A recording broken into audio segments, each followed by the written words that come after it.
Osiris New Dawn is a first-person survival game set in an open-world environment on a distant planet.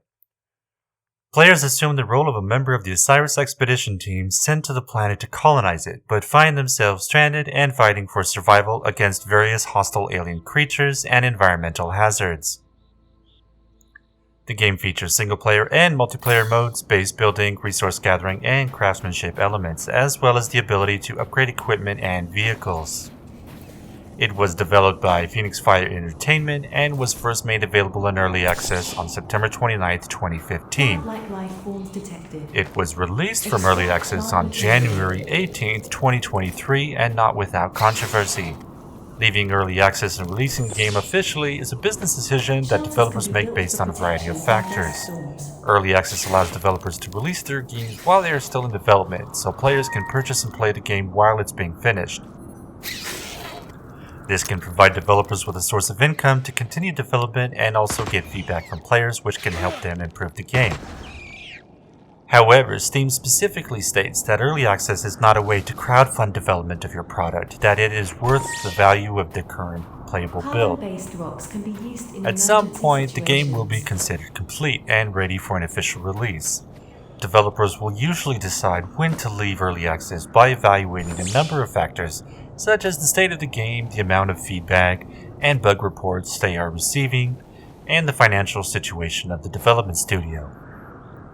Leaving early access and releasing the game officially is also a way to attract a wider audience, as some players may be hesitant to purchase a game that is still in development, and may prefer to wait for the official release. It also indicates that the game is of a certain standard and the developers are proud of it. Review bombing refers to the practice of leaving a large number of negative reviews for a product, typically a video game, in a short period of time. The purpose of this is often to lower the overall rating of the game and discourage potential buyers from purchasing it. Review bombing can be done for a variety of reasons, such as a change in the game's content or a dispute with the developer. It is also often done as a form of protest or as a way to express dissatisfaction with the developer's decisions.